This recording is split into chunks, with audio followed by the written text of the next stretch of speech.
జెండా ఎగరేసిన తర్వాత అప్పుడు స్కూల్ దగ్గరికి వెళ్తాం. గొందుబాలెం స్కూల్ దగ్గరికి వెళ్ళి గొందుబాలెం స్కూల్ దగ్గర నుంచి కొత్తపల్లి కాపులు ఊరు స్కూల్ దగ్గరికి వచ్చి అప్పుడు అక్కడ జెండా ఎగరేస్తాం.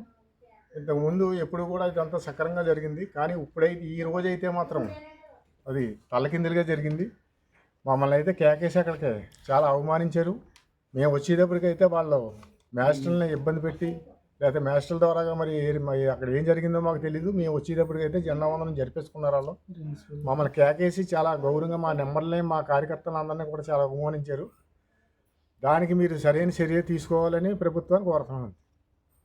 ఓకేనండి. అలాగే ఎంపీడీసీ గారు కూడా ఉన్నారు. చెప్పండి సార్, ఏంటి ఈ యొక్క ప్రాబ్లం ఏంటంటారు? అందరికీ నమస్కారం. అలాగే ఈరోజు 78వ స్వతంత్ర దినోత్సవ సందర్భంగా వైకొత్తపల్లి పంచాయతీ దగ్గర జెండావిష్కరణకి వెళ్ళాం. అక్కడ ఇరుపక్షాలు కూడా పిలవడం జరిగిందని చెప్పేసి సర్పంచ్ చెప్పారు మాతోను. అదేవిధంగా జెండావిష్కరణ కొంత టైం వెయిట్ చేసి చూసాం. అయితే ఈ జెండావిష్కరణ తర్వాత గొంతుపాలెం స్కూల్ దగ్గర వెళ్ళినప్పటికీ మరి స్థానిక టీడీపీ వర్గానికి చెందినటువంటి వారు కూటం ప్రభుత్వం చేసినటువంటి సభ్యులు వారు జెండావిష్కరణ చేసి ఉన్నారు.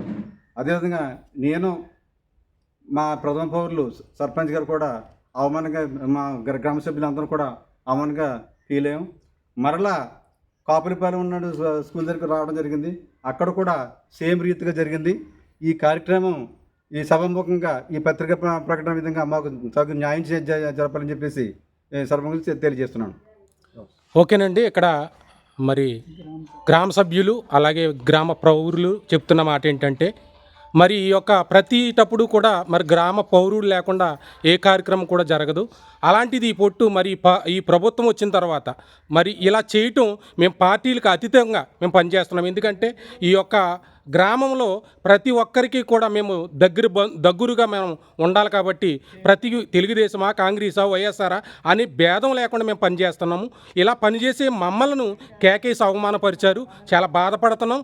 సరైన న్యాయం మాకు చేయాలి. ఎందుకంటే గతంలో కూడా మరి ఈ యొక్క వరద కారణంగా రైస్ వచ్చినప్పుడు కూడా నన్ను కనీసం రమ్మని ప్రోటోకాల్ ప్రకారంగా కూడా నన్ను కేకేసి అక్కడ మరి నిలబెట్టే పరిస్థితి కూడా నాకు లేకుండా చేయటం జరిగింది. నేను చాలా బాధపడుతున్నానని మరి గ్రామ పౌరుడైన ప్రెసిడెంట్ గారు చాలా బాధపడుతున్నారు.